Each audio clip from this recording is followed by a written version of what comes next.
6h41 ce vendredi matin, Thomas Hill, votre invité est un grand patron qui fête un anniversaire. Oui, je reçois ce matin le directeur du groupe Le Figaro, Marc Feuillet, à l'occasion des 200 ans de votre journal Le Figaro, né donc le 15 janvier 1826. C'est l'un des plus anciens journaux du monde, on peut le dire ? Oui. La plupart des journaux, des grands quotidiens d'information qui sont nés au 19e et même dans la première partie du 20e ont disparu. Ouais. Ils ont été emportés par l'histoire ou incapables de s'adapter. Et pas le Figaro, qui est toujours là. On dit super centenaire maintenant, quand on dépasse les 100 ans. Et donc on va fêter notre anniversaire la semaine prochaine. Bon, c'est un anniversaire exceptionnel. Il faut expliquer que Le Figaro, c'est un journal qui est né sous la Restauration. Oui, sous Charles X. Et qui se disait à l'époque apolitique, j'ai vu ça, mais il y avait trois mots qui le caractérisaient: satirique, spirituel et batailleur. Alors évidemment, le journal a bien évolué en 200 ans. Si vous deviez choisir quelques mots pour décrire votre journal aujourd'hui, Marc Feuillet, ce serait lesquels ? Oui, batailleur, évidemment, critique, parce que c'est ça l'esprit des journaux en général. Et encore maintenant, un des points forts du Figaro, c'est ces débats, ces opinions, ces tribunes qui sont largement ouvertes et qui créent les éléments de la réflexion. Et puis, je crois aussi que la vocation des journaux, c'est d'être aussi critique, pour pousser à la réforme, critique au changement. Envers le pouvoir ? Pardon ? Critique envers le pouvoir en place, les pouvoirs en place. Généralement, mais aussi en soutien.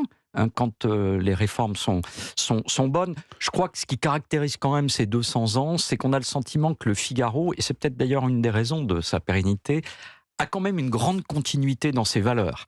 Alors les valeurs, c'est quoi ? Libéral, conservateur ? Libéral, sur le plan économique toujours, on ferraille toujours contre la dépense publique, contre les impôts excessifs.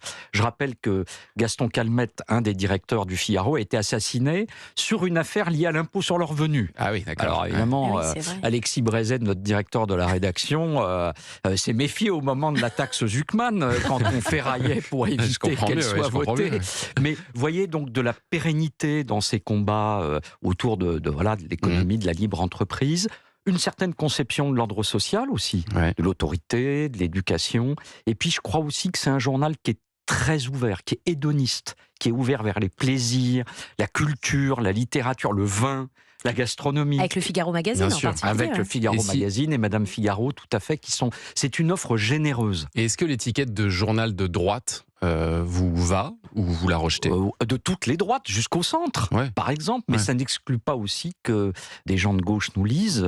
On a réalisé toute une série d'interviews de personnalités politiques et culturelles, et François Hollande nous lit assidûment, par exemple.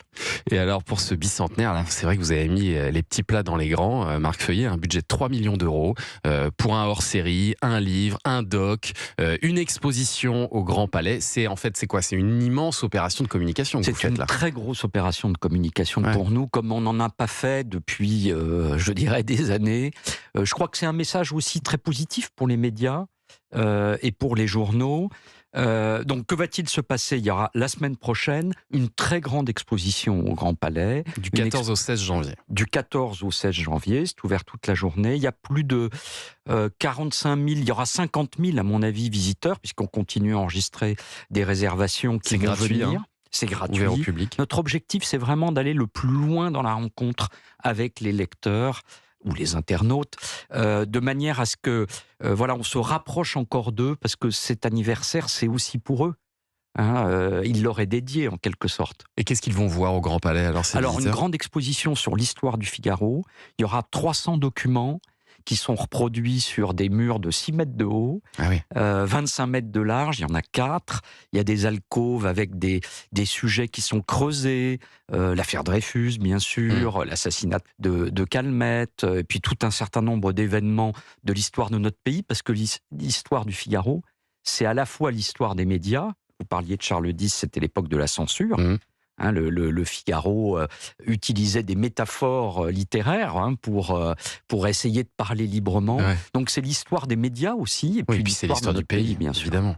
Et puis alors il y a donc ce hors-série qui retrace ces 200 ans aussi du Figaro, où on réalise combien de grandes plumes sont passées par votre journal. Quand on pense au Figaro, on a forcément en tête tout de suite les noms de Jean d'Ormesson qui nous viennent à l'esprit, mais aussi le dessinateur Jacques Faisan qui a marqué les pages du Figaro. Moi, je ne savais pas, par exemple, qu'avant eux, il y avait eu Marcel Proust, Baudelaire ou Zola qui étaient passés par le Figaro, qui ont écrit dans le Figaro. Dans cette exposition, il y aura par exemple un portrait de Marcel Proust qui nous est prêté par le musée d'Orsay et des manuscrits de Proust, de ses articles envoyés au Figaro. Proust publiait régulièrement, c'était d'ailleurs un peu une obsession chez lui d'être publié. Baudelaire a publié aussi, Zola, vous le disiez. Le Figaro s'est intéressé très tôt à l'affaire Dreyfus et ça a été le premier journal à émettre l'hypothèse que Dreyfus pouvait être condamné injustement. Et le premier article de Zola sur l'affaire Dreyfus, qui s'appelait Pour les Juifs, a été publié dans le Figaro. On l'oublie toujours parce qu'on pense au dernier grand papier de Zola, J'accuse, qui est publié dans l'Aurore. Mais le journal qui a fait démarrer l'affaire, c'est le Figaro. Vous dites que vous étiez du bon côté de l'histoire. Toujours. Et alors ça, c'est pour l'histoire. Mais alors j'imagine que cette célébration, ça vous permet aussi de vous projeter, Marc Feuillet, vers l'avenir. Et alors l'avenir, c'est vrai qu'il paraît plein d'incertitudes pour la presse, notamment face à Google, aux réseaux sociaux, à la croissance folle en ce moment de l'intelligence artificielle. Est-ce que vous arrivez à rester optimiste sur l'avenir de la presse en général et du Figaro en particulier ? Notre métier, l'information, le journalisme professionnel, j'aime bien utiliser ce mot, je crois à beaucoup d'avenir, et plus il y a une confusion sur la notion d'information, sur la notion de fait, sur l'analyse, plus, je crois, les lecteurs, les internautes, les téléspectateurs, les auditeurs, parce que maintenant tout se confond un peu, ont besoin de cette analyse et de ce travail fait par des grandes rédactions, des journalistes professionnels. Et le deuxième point que j'évoquerai, c'est que le Figaro a été profondément transformé au cours de son histoire.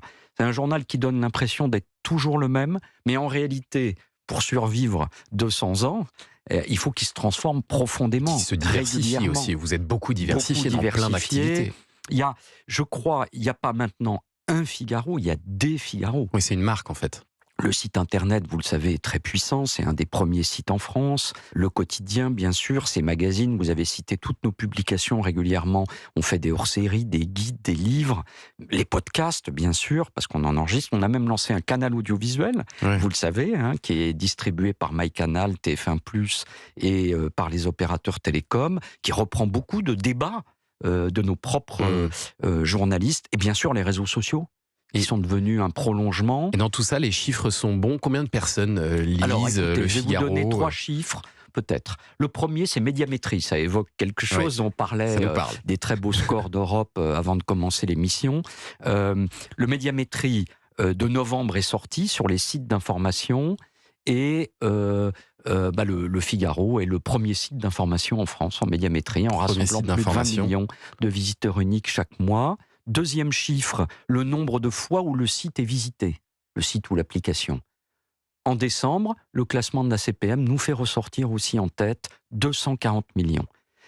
On a fait une estimation en prenant en compte l'ensemble de nos comptes sociaux, l'audience de notre publication imprimée, de nos magazines et du digital. On arrive à peu près à 6 millions de personnes qui chaque jour lisent, voient, entendent, regardent un travail fait par notre rédaction. Et ça, franchement, ça nous donne confiance en l'avenir. Et c'est ça que ma réponse à votre question. Ça fait de vous le deuxième quotidien le plus lu en France, on peut dire ça, peut-être après Le Monde ? Je pense le premier. Le premier ? Le premier, puisque sur la partie digitale, on est numéro 1, évidemment, avec l'information gratuite, bien sûr.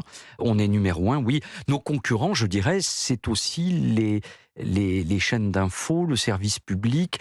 La concurrence en matière de médias, elle est devenue maintenant multiforme, puisque tout le monde est présent sur les réseaux sociaux, tout le monde est présent sur le digital, et donc ça devient maintenant une confrontation généralisée. Je pense qu'on a beaucoup d'atouts de ce point de vue pour l'avenir.